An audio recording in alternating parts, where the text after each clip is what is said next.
അസ്സലാമു അലൈക്കും വറഹ്മത്തുള്ളാഹി വബറകാതുഹു. മക്കയിലെ ചിലർ നബി സല്ലല്ലാഹു അലൈഹി വസല്ലമയെ കൊല്ലാൻ പദ്ധതിയിട്ടു. അള്ളാഹുവിൻ്റെ അനുമതിയോടെ നബി സല്ലല്ലാഹു അലൈഹി വസല്ലമ മക്കത്തു നിന്നും മദീനയിലേക്ക് പുറപ്പെട്ടു. അദ്ദേഹത്തിൻ്റെ കൂടെ അബൂബക്കർ സിദ്ദീഖ് റളിയല്ലാഹു ഉണ്ടായിരുന്നു. നബി സല്ലല്ലാഹു അലൈഹി വസല്ലമയുടെ ഉറ്റ കൂട്ടുകാരനായിരുന്നു അബൂബക്കർ സിദ്ദീഖ് റളിയല്ലാഹു അൻഹു. ഇസ്ലാമിനു മുമ്പ് തന്നെ നബി സല്ലല്ലാഹു അലൈഹി വസല്ലമയുടെ കൂട്ടുകാരനായിരുന്നു അദ്ദേഹം. ആദ്യമായി പുരുഷന്മാരിൽ ഇസ്ലാം സ്വീകരിച്ചതും അബൂബക്കർ സിദ്ദീഖ് റളിയല്ലാഹു അൻഹു ആയിരുന്നു. വഴിയിൽ അവർ സൗർ എന്ന ഗുഹയിൽ 3 ദിവസം ഒളിച്ചു താമസിക്കേണ്ടതായി വന്നു. ഗുഹയുടെ അടുത്തെത്തിയപ്പോൾ അബൂബക്കർ സിദ്ദീഖ് റളിയല്ലാഹു ആദ്യം തന്നെ ഗുഹയിലേക്ക് പ്രവേശിച്ചു.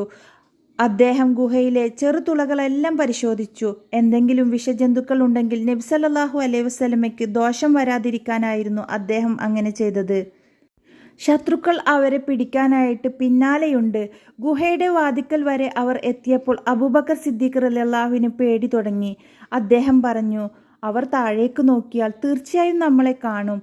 അപ്പോൾ നബി സല്ലല്ലാഹു അലൈഹി വസല്ലമ ശാന്തമായിക്കൊണ്ട് പറഞ്ഞു, അബൂബക്കറെ, കൂട്ടുകാരാ, ലാ തഹസൻ ഇന്നല്ലാഹ മാന, ദുഃഖിക്കരുത്, അള്ളാഹു നമ്മോടൊപ്പം ഉണ്ടല്ലോ. ഗുഹയുടെ വായിൽ ഒരു ചിലന്തി വന്നിട്ട് വല കെട്ടി. ഒരു പ്രാവ് അവിടെ മുട്ടയിട്ടു. അത് കണ്ട ശത്രുക്കൾ കരുതി ഇവിടെ ആരും കയറിയിട്ടില്ല. അവർ പിരിഞ്ഞുപോയി. അങ്ങനെ അവർ ഇരുവരും ഗുഹയിൽ ഇരിക്കുന്ന സമയത്ത് ഒരു ചെറിയ തുളയിൽ നിന്ന് എന്തോ വന്ന് അബൂബക്കർ സിദ്ദീഖ് റളിയല്ലാഹുവിൻ്റെ കാലിൽ കടിച്ചു.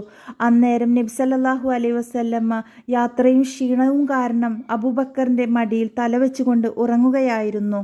നബി സല്ലല്ലാഹു അലൈഹി വസല്ലമ ഉറങ്ങുന്നതിനാൽ കാല് മാറ്റിയില്ല. പാമ്പ് കടിയേറ്റ അബൂബക്കർ സിദ്ദീഖ് കരയാൻ തുടങ്ങി. നബിയെ ഉണർത്തരുത് എന്ന് വിചാരിച്ച് അബൂബക്കർ സിദ്ദീഖ് വേദന സഹിച്ചു കൊണ്ടിരിക്കുകയാണ്. വേദന സഹിക്കാൻ പറ്റുന്നില്ല. അബൂബക്കർ സിദ്ദീഖിൻ്റെ കണ്ണിൽ നിന്ന് കണ്ണുനീർ ഒഴുകാൻ തുടങ്ങി. അത് മടിയിൽ കിടന്ന് ഉറങ്ങുന്ന നബി സല്ലല്ലാഹു അലൈഹി വസല്ലമയുടെ മുഖത്ത് വീണു.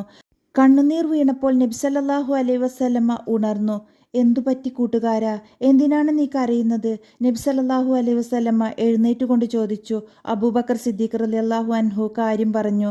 അവിടുന്ന് ദുആ ചെയ്തു. അള്ളാഹുവിൻ്റെ കാരുണ്യം കൊണ്ട് വേദന കുറഞ്ഞു.